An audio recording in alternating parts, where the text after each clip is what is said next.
Chers amis, bonjour. L'histoire d'aujourd'hui est digne d'un fabuleux récit du Baal Shem Tov. Mais elle se passe bel et bien dans notre génération, plus exactement en 1986. Un rabbin chassid Chabad, qu'on va nommer par ses initiales le Rav Z, qui habite en Belgique, se trouve aux États-Unis pour un mariage. Bien sûr, il profite de l'occasion pour passer devant le rabbi le dimanche matin, afin de recevoir sa bénédiction et son fameux dollar. Lorsqu'il passe devant le rabbi ne lui dit pas la phrase habituelle « Bracha ve'atzlacha ». Le rabbi lui dit « Lorsque vous arriverez en Israël, vous déposerez ce dollar dans une boîte de tzedaka ». Dans un premier temps, il se dit, il y a eu peut-être confusion, mais très vite, il chasse cette mauvaise interprétation. Il se dit, le rabbi ne se trompe pas, le rabbi ne se confond pas. Alors qu'il rentre chez lui en Belgique, sa femme lui demande comment s'est passé son voyage et l'interroge. Est-ce qu'il a bien demandé une bénédiction pour leur fils, qui est maintenant âgé de 28 ans, qui souffre d'un handicap physique, qui n'est toujours pas marié?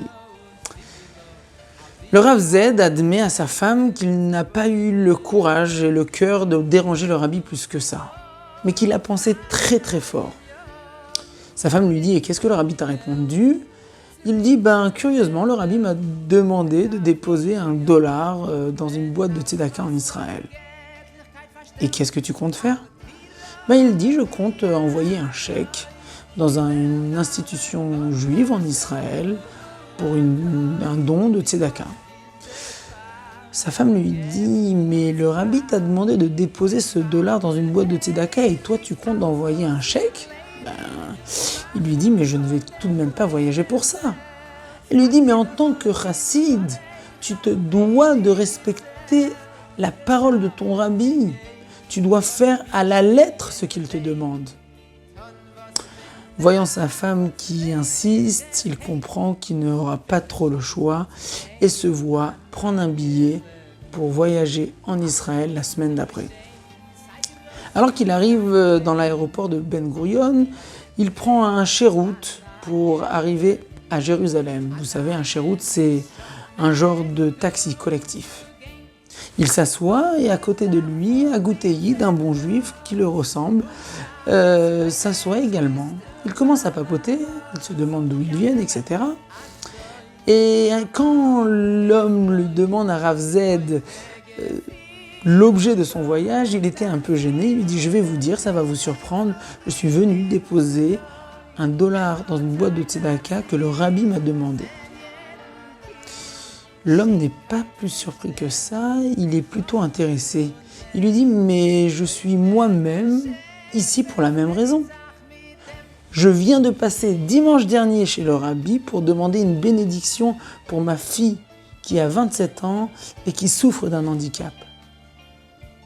Et le rabbi m'a demandé de déposer un dollar, curieusement, en Israël. » Le Rav Z lui dit « Mais c'est incroyable.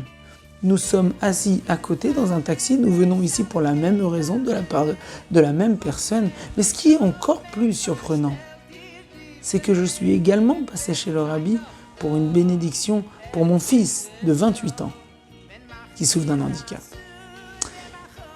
Les jeunes garçons et filles se sont rencontrés et Baruch Hashem constitue aujourd'hui une merveilleuse famille.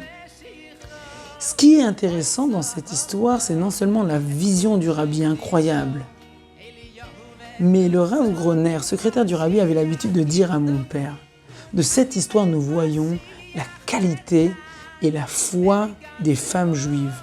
Car sans Madame Z, cette histoire n'aurait peut-être jamais eu lieu. C'est grâce à sa persévérance que cette histoire a pu voir le jour.